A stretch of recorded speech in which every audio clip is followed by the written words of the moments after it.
Assalamu alaikum, everybody. My name is Jaffer Lakhani, Outreach Director for Umoja Outreach Foundation. We are starting a series to get to know Umoja Outreach Foundation and wanted to start with one of the founding members, the face of Umoja Outreach, Mustafa Dinani. Assalamu alaikum, Mustafa. How are you? Alaikum salam. How are you doing, Jaffer?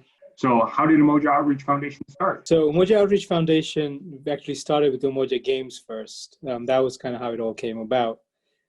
We had a small tournament in New York in 2012, which was really, really small, actually. It was just 8-a-side men's tournament, 8 teams only. And it was actually created by just us calling different friends and, that we knew and invite them. And, they turned up, in the morning off, we sat down, we had a meeting, and there was a tournament. And that's where Umoja Games all started in 2012. And that was kind of the great thing about it. Wow. So how did the tournament expand from men's only to now we have so many different types of, so many different leagues? Yeah. So, the tournament, I think, has grown organically. We were very, very methodical about how we went about it. We started off with just the men's, and each year we kind of added another category. Every now and then we added categories. And one of the key things that we wanted to focus on was both equality between men and women. So there was always a boys and girls. And then we also started to make sure that, we have multicultures in our tournament. So, so from 2012 to 2019, we've now grown from 100 participants to now almost 900.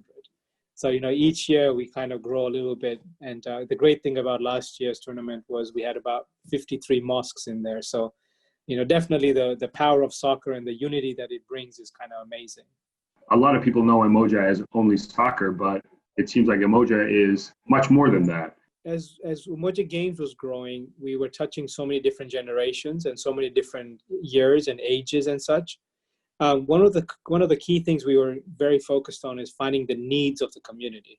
So we definitely did find that people are really passionate about football and soccer, but then we were like, okay, what else can Umoja do? And at that time in that journey is when we kind of reorganized and basically called ourselves Umoja Outreach Foundation, and Umoja Games became just a part of it rather than the part of it. So how many branches does Umoja Outreach Foundation have? So Umoja Outreach Foundation has a total of 5 branches. Umoja Games, which everyone knows, is the annual tournament, which we go from city to city, different place every time, trying to do that. Umoja Academy is our next one, which is basically a training program. We host in about 6 cities right now, about 350 kids that come weekly to train with a professional coach. And then we have a U-Mentor program, and the U-Mentor program is kind of helping youths and young adults through their careers, through guidance and teaching them about or showing them new professions and such, and giving them something about that. Then Umoja Care is a very community service-oriented program. So basically emphasizing and inculcating volunteerism at different ages. And the last one is Umoja Brains. And Umoja Brains is one that where we offer scholarships to different youths and college kids and such, so that they can help them through their academic careers. And what are the most exciting projects that each of these branches have? Yeah, I think each of these branches are on their own little journey of their own, each led by their own team and their own leader. So, everyone has kind of their own growth plans and such. But if you look at 2020, it was a huge year for us. We had a lot in stock, a lot in plans. Umoja Games, we were taking it to Virginia, which is a new place, new city, and unfortunately the excitement for that is going to be deferred for another year. But if we look at across the other branches, for U-Mentor, it's been building. 2020 is going to be the year for the U-Mentor, I think. We've had the talk shows going on for about a year, a little bit more than that, about 100 talk shows, great advice, great learning. But we're launching a global professional directory, especially during current circumstances where, we've been hit by a pandemic, people are looking for jobs, people are looking for different career paths. Having a professional directory is very, very key, especially if it's within our community and spans across the country, across the continent, or across the world. And that's kind of what we're working on for U-Mentor. Are there any other initiatives that Umoja Outreach Foundation has taken in response to the COVID-19 pandemic?